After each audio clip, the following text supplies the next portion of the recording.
मस्जिद का over the years, साल गुजरने से, yet it's has not lost the love of its visitor, ताहम देखने आने वालों की, या ज़ायरीन कह सकते हैं, ज़ायरीन होते हैं ज़ियारत करने वाले, विजिटर्स, ठीक है, ज़ायरीन, ठीक है, ज़ायरीन की मोहब्बत इससे अभी तक कायम है। ठीक है, दोबारा से इस पैराग्राफ को ट्रांसलेट कर लेते हैं हम। आप अपनी नोटबुक पे जहाँ सेंटेंस वाइज ट्रांसलेशन जो है वो लिख रहे हैं, वहाँ एक दफ़ा दोबारा से इसकी ट्रांसलेशन को देख लें। In the evening, a large number of tourists and Turks gather in the park facing the masjid to hear the call to the evening namaz. शाम के वक्त बहुत बड़ी तादाद में सयाह और तुर्क बाशिंदे मस्जिद के सामने पार्क में शाम की नमाज की अजान सुनने के लिए इकट्ठे हो जाते हैं। The masjid is flooded with lights and so are the hearts of the believers with divine love. मस्जिद रोशनियों से जगमगाती है और इसी तरह मोमिनीन के दिल भी मोहब्बत से सरशार होते हैं। Though much has been lost of Blue Masjid over the years, yet it has not lost the love of its visitor. अगरचा बरसों से much has been lost यानी ख़त्म हो गया है, अगरचा बरसों से नीली मस्जिद का हुस्न ख़त्म हो गया है, फिर भी ज़ायरीन की मोहब्बत इससे अभी तक कायम है। The masjid is still one of the most frequently visited monuments of the world. The masjid is still अभी भी one of the most frequently visited, most frequently का मतलब है कि बहुत ज़्यादा देखी जाने वाली या बहुत ज़्यादा सैर की जाने वाली, ज़ियारत की जाने वाली monuments, यादगार of the world, दुनिया की। मस्जिद is still one of the most frequently visited monuments of the world. मस्जिद अब भी दुनिया की सबसे ज़्यादा ज़ियारत की जाने वाली यादगारों में से एक है, यानी अभी भी बहुत सारे लोग यहाँ पे इसको देखने के लिए आते हैं। और इसको देखने के लिए आने की जो रीज़न है वो सिर्फ़ और सिर्फ ये है कि इतना अरसा पहले जो है वो अब तो खैर टेक्नोलॉजी काफ़ी एडवांस है, लेकिन आज से बहुत अरसा पहले जब ये कंस्ट्रक्ट की गई थी तो तब उस वक्त में जो है वो इस तरह का जो स्ट्रक्चर है, इस तरह की जो इसका आर्किटेक्चरल स्टाइल है वो जो है वो बहुत लिमिटेड रिसोर्सेज में करना मुश्किल था। ठीक है, और दूसरा इसके जो आर्किटेक्चरल स्टाइल है वो बहुत डिफरेंट है। ठीक है, मस्जिद के साथ साथ इसमें आपको पता है चर्च को भी एज अ मॉडल जो है वो लिया गया था और बहुत ही अपने वक्त के जो मशहूर जो हैं वो मामार थे उनको बुलवाया गया था। ठीक है, तो और इसकी खासियत जो है वो एक ये है कि इसका जो कलर है वो सनलाइट से जो है वो शाम में इस कदर खूबसूरत दिखता है कि जो देखने आने वाले लोग हैं उनके लिए ये और ज़्यादा अट्रैक्टिव हो जाती है।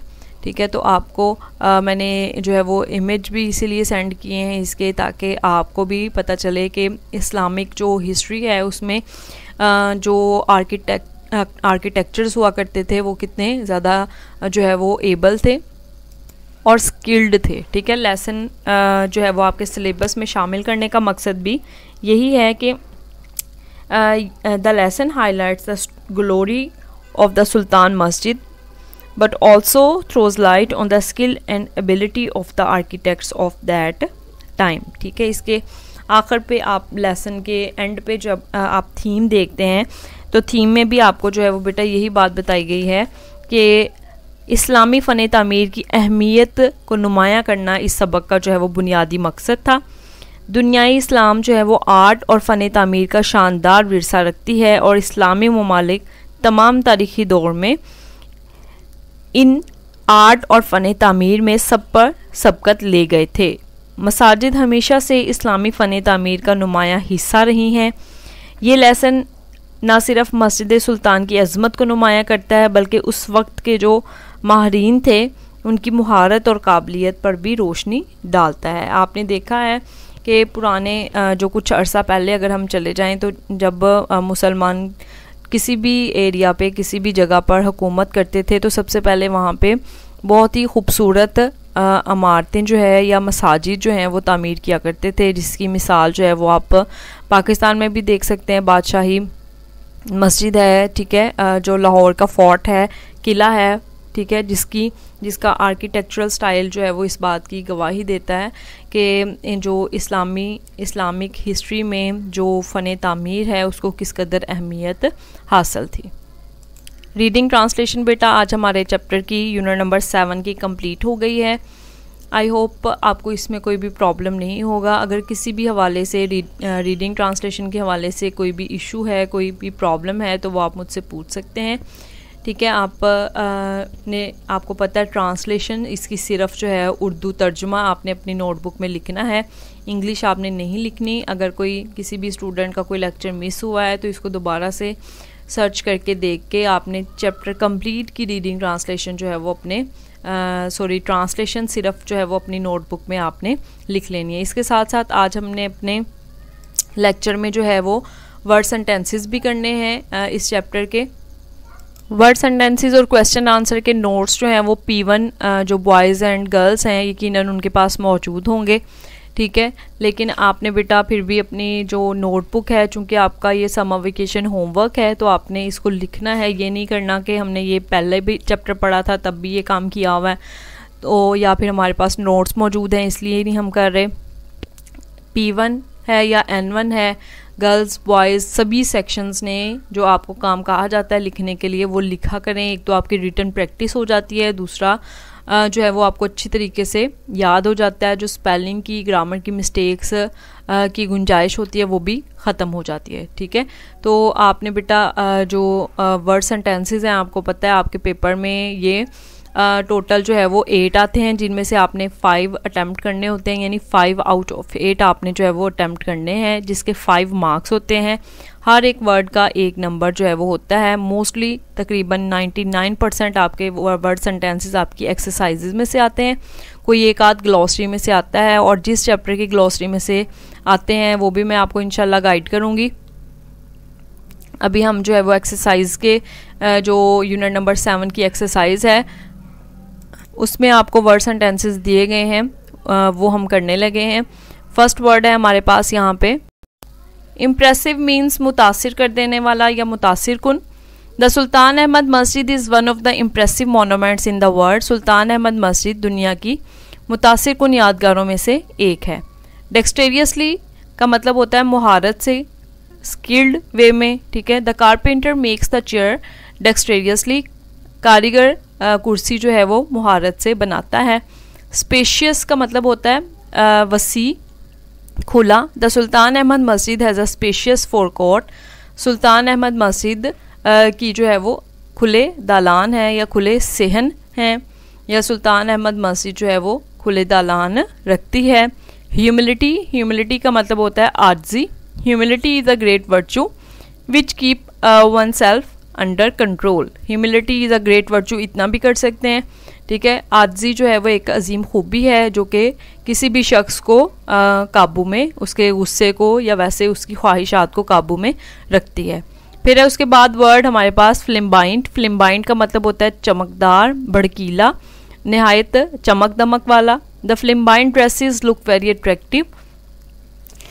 भड़कीले लिबास जो हैं वो बहुत ज़्यादा तवज्जो अपनी तरफ खींचते हैं या बहुत जो है वो तवज्जो वाले लगते हैं। अच्छा जी, ये जो वर्ड सेंटेंसेस हैं अगर आप किसी और हेल्पिंग बुक से कर रहे हैं तो भी आपने इस चीज़ पे फोकस करना है कि आपकी कोई भी स्पेलिंग या ग्रामेटिकल मिस्टेक ना हो। वर्ड सेंटेंसेस करवाते हुए जैसे कि हमेशा मैंने क्लास आपको भी ये बात कही है कि कोशिश किया करें कि जितना पॉसिबल हो आपके जो जितने भी सेंटेंसेस हैं वो टेक्स्ट से रिलेटेड हों। ठीक है, क्योंकि ये एक अच्छा इम्पैक्ट होता है आपके चेकर पे। उसको पता चलता है कि चैप्टर को थोरोली पढ़ा गया है, उसकी टेक्स्ट को स्टूडेंट्स ने जो है वो ध्यान से पढ़ा है, उसमें जो है वो किसी किस्म की फिर जो है वो कोई इस तरह की बात नहीं रह जाती कि आप जो है वो रट्टा लगाया है आपने या किसी और हेल्पिंग बुक से काम किया है वगैरह। तो इसलिए आपसे कहा जाता है कि जितना पॉसिबल हो आप अपने सेंटेंसेस को जो है वो टेक्स्ट से रिलेट रखा करें। ठीक है, इसके साथ साथ ग्रामर एंड कंपोजिशन से हम रिवाइज़ कर रहे थे कम्प्रीहेंशन पैसेजेस। कम्प्रीहेंशन पैसेजेस हमने शुरू किए थे जो है वो सॉल्व्ड कम्प्रीहेंशंस। ठीक है, कम्प्रीहेंशन रिवाइज़ करने का तरीका भी मैं आपको डेली बताती हूँ कि आपने बेटा पढ़े हुए हैं सारे, ठीक है, इनके टेस्ट भी दिए हुए हैं, तो इनको याद करने में आपको प्रॉब्लम नहीं होना चाहिए। लेकिन इसका मतलब ये नहीं है कि आपने इसको सिरे से जो है वो करना ही नहीं है काम को, कि हमने ये पहले से किया हुआ है, ठीक है, तो इसको रिवाइज़ मैडम ने कहा है तो वो कर लेंगे। इसको डेली जब तक आप रिवाइज़ नहीं करेंगे आप का काम जो है वो एक बर्डन बनता जाएगा, ठीक है।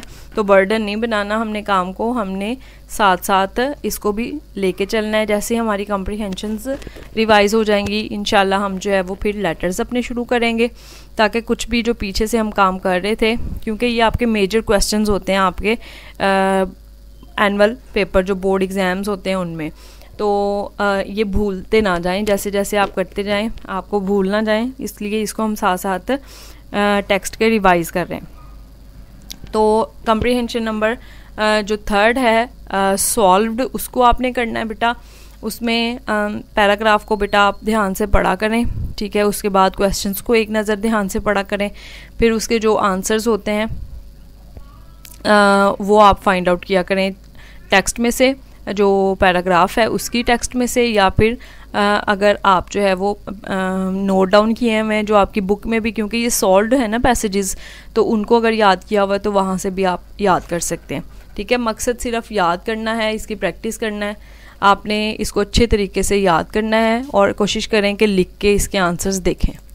डायरी बेटा आपने अपनी डायरी में नोट डाउन कर लेनी है, ठीक है, या फिर जो है वो अपनी नोटबुक पे लिख लेनी है।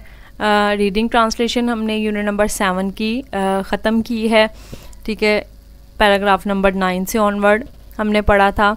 वर्ड सेंटेंसेस इसके साथ साथ हमने किए हैं उर्दू तर्जुमा यानी ट्रांसलेशन और वर्ड सेंटेंसेस, ये 2 काम आपके हैं टेक्स्ट बुक के, जो आपने अपनी नोटबुक में समर वेकेशन होमवर्क वाली नोटबुक में लिखने हैं। और जो कम्प्रीहेंशन है उसकी सिर्फ प्रैक्टिस करनी है। कम्प्रीहेंशन पैसेज नंबर 3 सॉल्व्ड, उसको रिवाइज करना है, उसकी प्रैक्टिस करनी है, जिसका तरीका मैंने आपको बता दिया है। इसके अलावा चैप्टर नंबर 7 की रीडिंग ट्रांसलेशन के हवाले से जो कंप्लीट आपकी रीडिंग ट्रांसलेशन थी, कोई प्रॉब्लम हो तो बेटा आपने मुझसे वो पूछ लेना है।